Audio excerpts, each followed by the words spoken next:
ඔබ ගොඩක් වෙලාවට දකින්නේ තාත්තා උදේ වැඩට යනවා හන්දෑවට ගෙදර එනවා.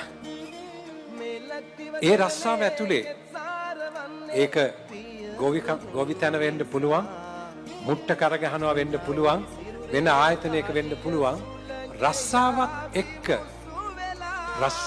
එක්ක තාත්තගේ ජීවිතයේ යුද්ධේ ගොඩක් වෙලාවට දරුවෝ දකින්නේ නැහැ. මේ ලෝකේ දකින දෙවියන් ඔබමයි සැමදා දරුවන් නලවනා.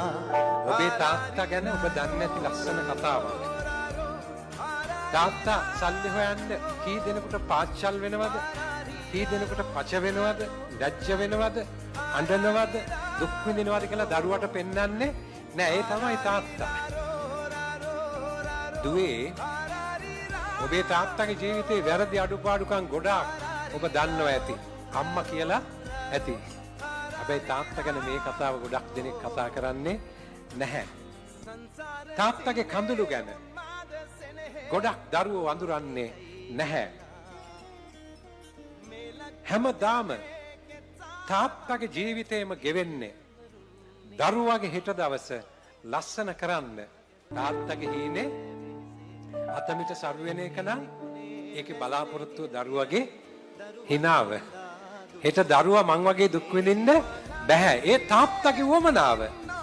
ලංකාවේ වෙනස් කළ යුතුම දෙයක් මම ඔබට කියන්නම් දුවේ. රටේ ලෝකේ මිනිස්සු කියන දේවල් අහගෙන සමහර විට අම්මා කියන දේ අහගෙන ඔබ ඔබේ තාත්තව විනිශ්චය කරන එක තාත්තගේ ජීවිතයේ දුර්වලකම්, තාත්තගේ ජීවිතයේ ආදරයට වඩා ලොකුවට දකින්න එක මේ රටේ වෙනස් කළ යුතුයි. තාත්තා ජීවිතේ දිය කරපු හැටි සමහර විට ඔබට මැරෙනතුරු හමු වෙන්නේ නැහැ.